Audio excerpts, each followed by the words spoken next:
everyone, it's Speak Entertainment and we're back again, and here now we have another video review, and we're going to talk once more about Christopher Nolan's The Odyssey, its box office numbers on its opening weekend of release, and a far bigger discussion about brand recognition and the distinction between the reception of the mainstream audience and the discourse within online communities. Now there may be spoilers mentioned here for the movie itself within this video, so just beware, and you can check out both my non-spoiler and spoiler reviews of the film, and I will leave a link within the description. So we then talk about the Odyssey's opening numbers, covering the period of Friday the 17th of July to the 20th of July this year. It's safe to say that it's been a resounding success so far. In terms of the US territory, the movie easily claimed #1 spots with an estimated weekend tally of around $124 to $125 million. Internationally, it took around $139 million, which gave the movie a global take of approximately $264 million worldwide, making it the biggest opening of Christopher Nolan's career so far, and also one of the biggest openings for an R-rated movie. So these are really strong numbers, and the initial consensus will be, well, this is the latest Christopher Nolan movie. He's been very much for a long time now the premier #1 headline populist movie director in mainstream movies, who can sell a big budget movie on his name alone. Whether you like his films or not, the box office record of his filmography speaks for itself, with all the films ever since The Dark Knight really pulling in Marvel-esque of blockbuster numbers.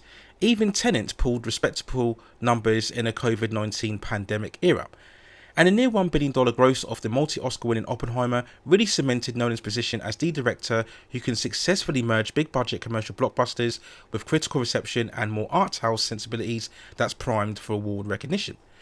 So the successful opening of The Odyssey really shouldn't be too much of a surprise, but a more interesting conversation is the film's success against the online backlash or controversy. Now, for anybody who doesn't know, the casting of ethnic actors within this film, most notably Lupita Nyong'o as Helen of Troy, and Elliot Page as Sion, and Zendaya as Athena, and Travis Scott as the bard who charts the story's events in the beginning of the film, all of these castings raised huge debates around the project when they were announced. Many people are asking, why was Nolan casting ethnically diverse actors, in particular African Americans, for what has been really a famous Greek mythological story originating and steeped in Greek culture? Despite it being a fictional story, it's still characters from that time period, so the castings were deemed not to be appropriate.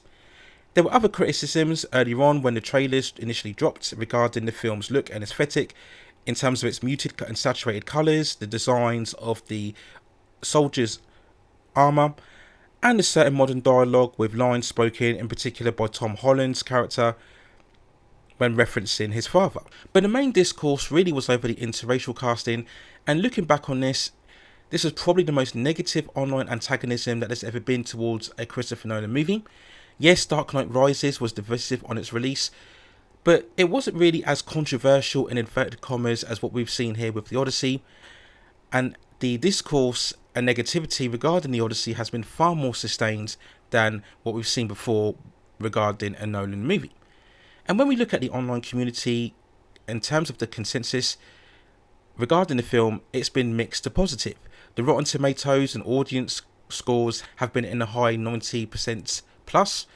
We've had admittedly some of the shield reviews claiming the movie to be a masterpiece, the greatest film of the 21st century, and even the best historical epic of all time, none of which is true in my opinion. And this has been contrasted with the mixed reception, stating that the movie was overlong, it was boring, it was a bit of a slog, criticisms of the movie's editing, which I also agreed with, also with the audio mixing and the darker screen contrasting of certain sequences, and this is something that has been consistent really with a lot of Christopher Nolan's films also.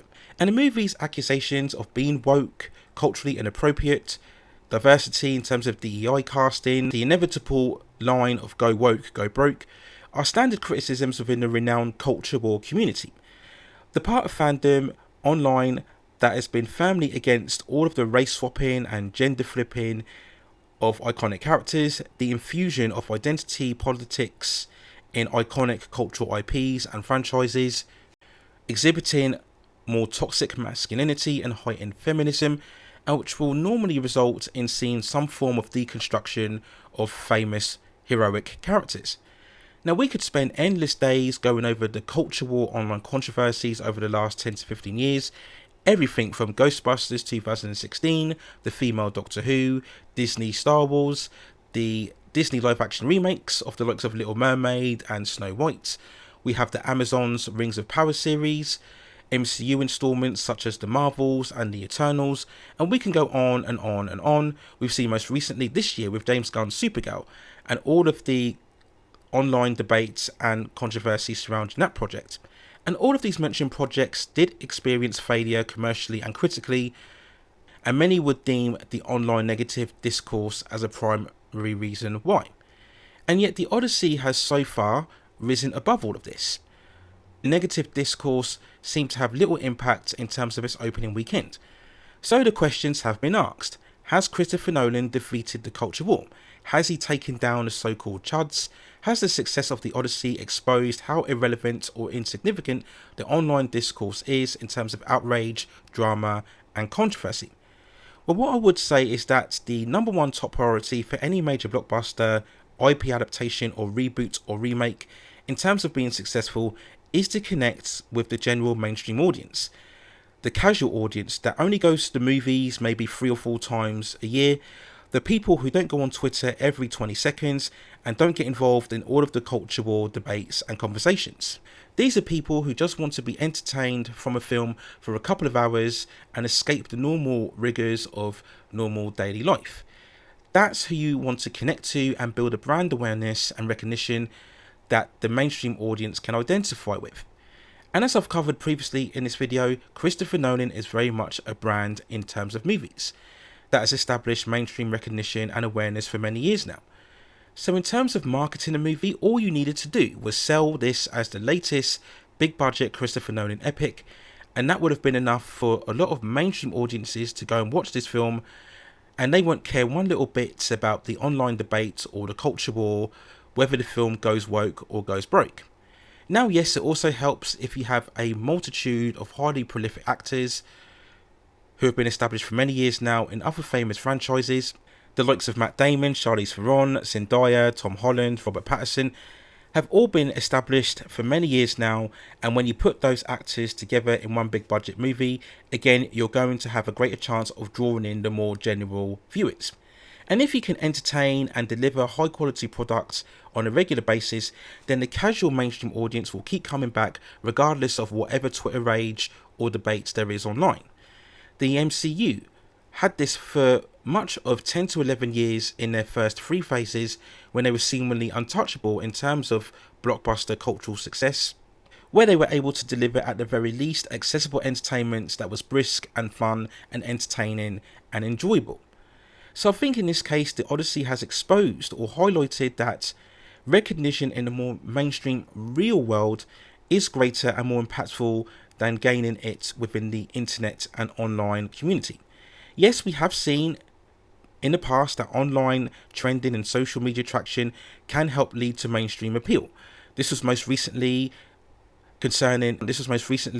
involving a Christopher Nolan movie Oppenheimer, and how its same week release with Barbie generated huge traction online, the famous Barbenheimer event, and this was able to transcend to more general mainstream audiences, and both of those films fueled huge box office results, and the joint release of this year regarding Avengers Doomsday and Dune Part 3 will be hoping for similar results. But you shouldn't just rely on online traction, whether it's a more hyper-positive shield review or whether it's more a rage bait commentary. And that over-reliance in many ways is an admission that perhaps your movie just doesn't have that broader 4-quadrant blockbuster appeal that it should do. And there is a further argument to be made that a lot of the online negative commentators and critics are a kind of contradiction, because for all of the hate that they pour onto these movies, they end up going and watching them anyway, which then aids the movie's overall success at the box office, regardless of whether they like it or not. So sometimes even a negative discourse can be good for a movie's awareness, but ultimately here the brand of Christopher Nolan was just too strong to be affected by the online commentary. He himself seems completely unaware of it. He just goes about making his movies, and in many ways that's exactly how it should be. So when it's all said and done then, how much will the Odyssey end up making? Well, if it can maintain strong legs and build off its mostly positive word of mouth, we're probably looking at a total gross of at least 800 million, which I think would be sufficient enough to see the film enter into profit. Now, Universal will be hoping the film can go even further and hit that $1 billion mark. Maybe it will fall short, particularly when after the next week we will be seeing the pending release of Spider-Man Brand New Day, and that will be in no doubt the fourth film at the very least to hit the $1 billion mark worldwide, and who knows, it may even get close to $2 billion, considering the fact that No Way Home nearly got there back in 2022, and that was in a post-pandemic climate also. But at the end of the day, the Odyssey will nonetheless be another major success for Christopher Nolan, and again cement his position as the #1 populist director in modern day entertainment today. So that's my overall thoughts and feelings when looking back at the opening box office release of the Odyssey and the contrast between mainstream success and online criticism.